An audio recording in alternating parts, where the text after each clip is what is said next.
In a small bookbinding shop in London, a young boy turns pages not for himself, but for others to read. He has no money for school, no powerful family name, and certainly no formal education. But inside his mind, a fire is burning, a relentless curiosity. This boy is Michael Faraday, a man who would go on to change the world forever using electricity, magnets, and pure imagination. This is the story of how a bookbinder's apprentice became one of the greatest scientists in human history. Michael Faraday was born on September 22, 1791, in a modest corner of England. His family was exceptionally poor. His father, a blacksmith, often fell ill, which meant money was always a struggle. Food was scarce, and the future looked bleak. By the age of 14, Michael had to leave the little schooling he had to help his family survive. He became an apprentice to a bookbinder. Every single day was a routine of stitching books,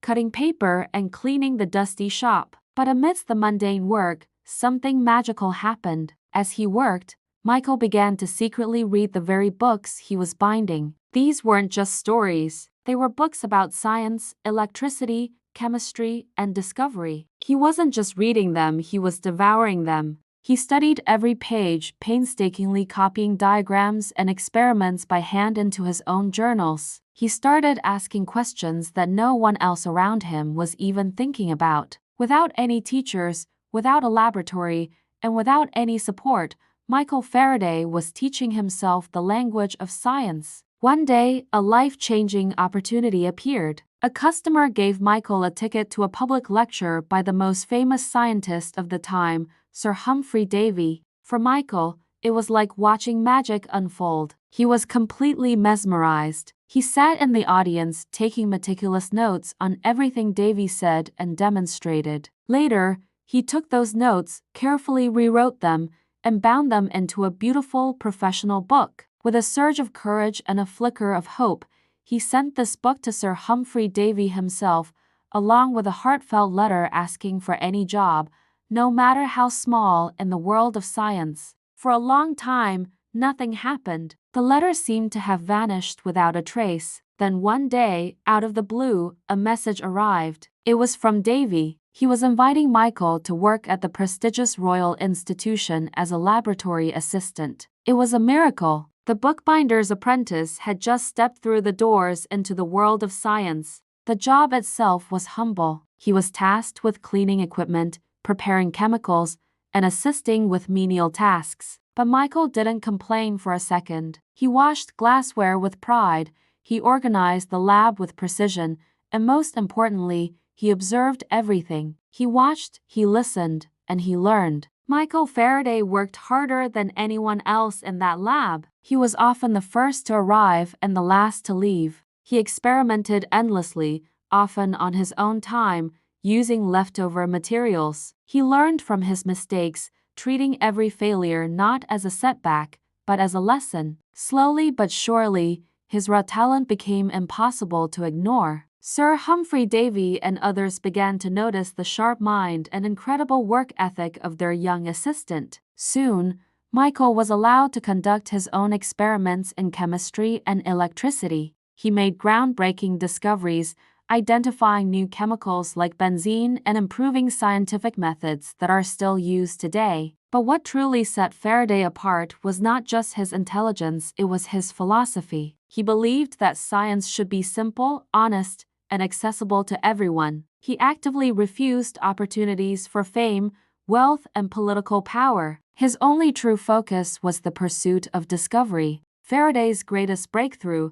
the one that would electrify the entire planet, came from his fascination with the invisible forces of electricity and magnetism. At the time, scientists knew that electricity could create a magnetic field. Faraday wondered, could a magnet create electricity? After years of tireless experiments, in 1831, he finally found the answer. He discovered electromagnetic induction, the fundamental principle that allows electricity to be generated from motion and magnets. This single discovery became the bedrock of our modern world. It's the principle behind every electric generator, every electric motor, and every power station that hums across the globe. Every time you switch on a light, charge your phone, or use any electrical appliance, you are tapping into the legacy of Faraday's discovery. Yet, he never patented his work. He could have become one of the wealthiest men in the world, but he chose not to. He firmly believed that scientific knowledge belonged to all of humanity,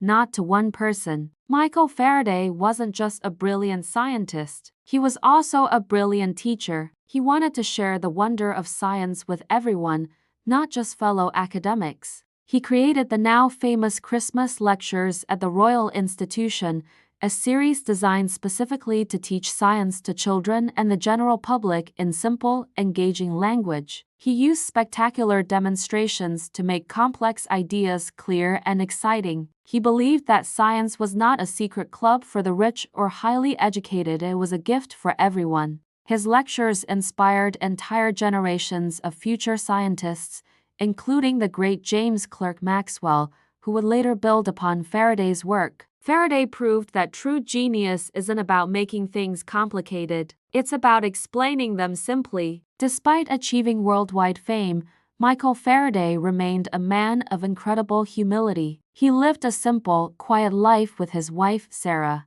He was offered a knighthood by the Queen, but he politely refused it. He turned down political titles and lucrative commercial offers. When asked why he rejected all these honors, he simply said he wished to remain plain Michael Faraday. His integrity was so profound that years later, another genius, Albert Einstein, kept a picture of Faraday on his study wall, right alongside portraits of Isaac Newton and James Clerk Maxwell, as a source of inspiration. In his later years, Faraday's health began to decline. His memory, once so sharp, started to weaken, a tragic side effect likely caused by decades of exposure to chemicals in his laboratory. He eventually had to retire from his work, passing the torch to the next generation. He passed away quietly on August 25, 1867, and was buried in a simple grave without any grand ceremony, just as he had wished. But his legacy is anything but quiet. It is all around us. It lives in every electric motor that powers our cities, in every generator that lights up our homes, and in every single modern invention that runs on electricity. Michael Faraday proved a powerful and timeless truth. You don't need wealth, titles, or a fancy degree to change the world. All you truly need is a curious mind, an honest heart, and the courage to keep learning, no matter where you start. From a poor bookbinder's boy to the father of modern electricity, this is the incredible and inspiring story of Michael Faraday. If this story inspired you, don't forget to share it and subscribe to our channel for more inspiring stories. And always remember, genius can come from anywhere. Thank you for watching.